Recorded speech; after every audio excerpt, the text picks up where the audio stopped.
Hi, I'm Michael Jones. I am the chairman of the PHS Social Studies Department. I'm also a history teacher in the IB program. And today I'm going to be discussing with you Group 3, which in IB speak is Individuals and Societies. You in middle school would probably know it as your social studies curriculum and history classes. To tell you a little bit about myself, I'm a teacher here. I've been teaching history for 20 years, and I went to Pensacola High School in the IB program. So I can't speak highly enough about the value of the program.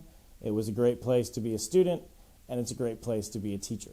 So I highly encourage all of you to apply and attend if accepted.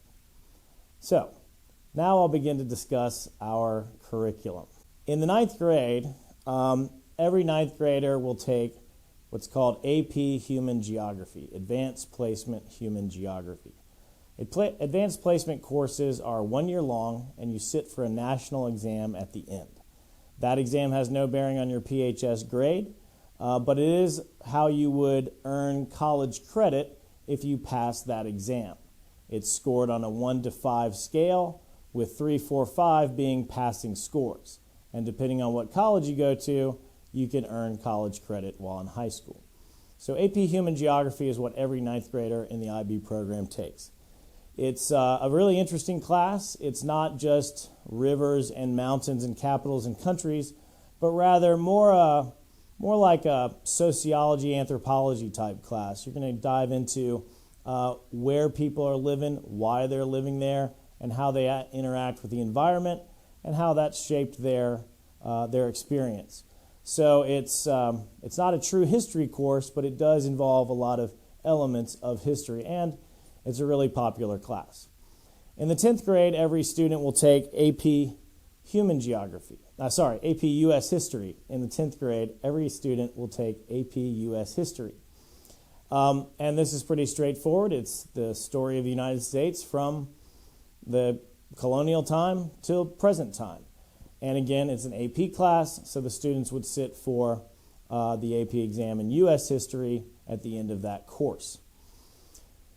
In the 11th and 12th grade, this is when more options will appear for IB students because you get to pick some options within Group 3 Individuals and Societies, within the social studies. One option you will have is to take a course called World Geography. This is called a 6th subject.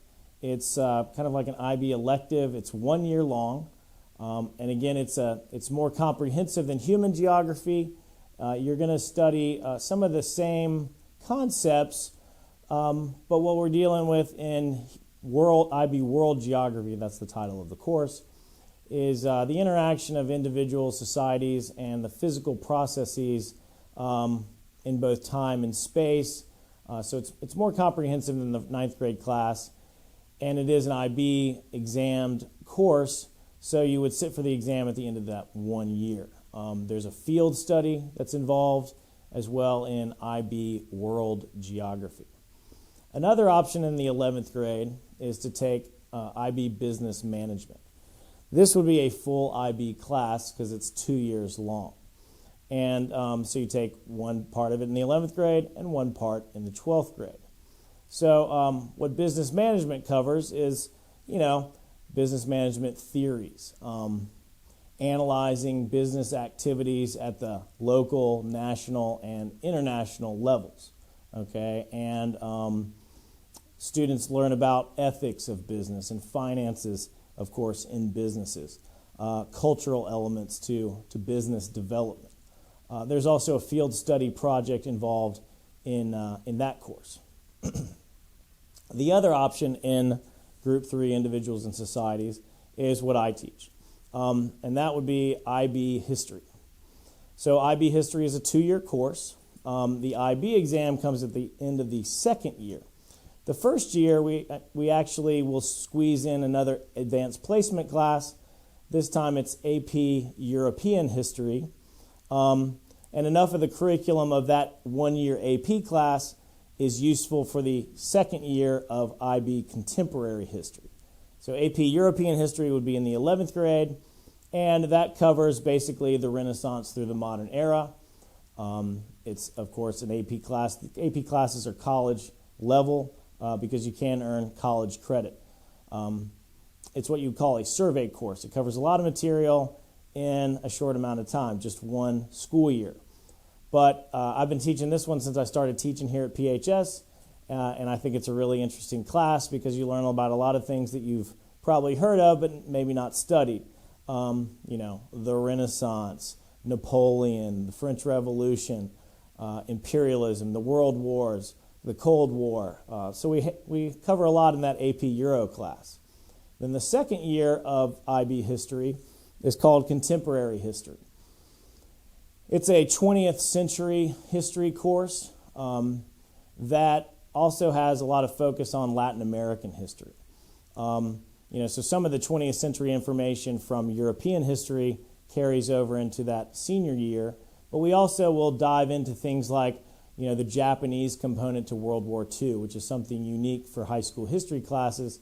It usually gets overlooked, unfortunately, but we cover it pretty extensively, as well as Latin American history, which is usually also overlooked in most high school history classes.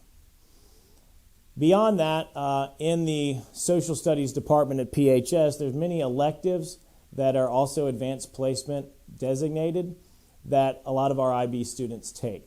And those include things like AP Government, AP Economics, AP Psychology, and AP World History. Okay, so we've got a lot to offer here in the Social Studies Department at PHS, and the Individuals and Societies component of IB study is really interesting. It's your social studies for IB. So I encourage all of you to apply to the IB program. It's a great place. It'll do you a lot of favors moving on in your academic career. You'll be a much more competitive applicant to college than students that go to other schools. Thank you, and I look forward to seeing you in class.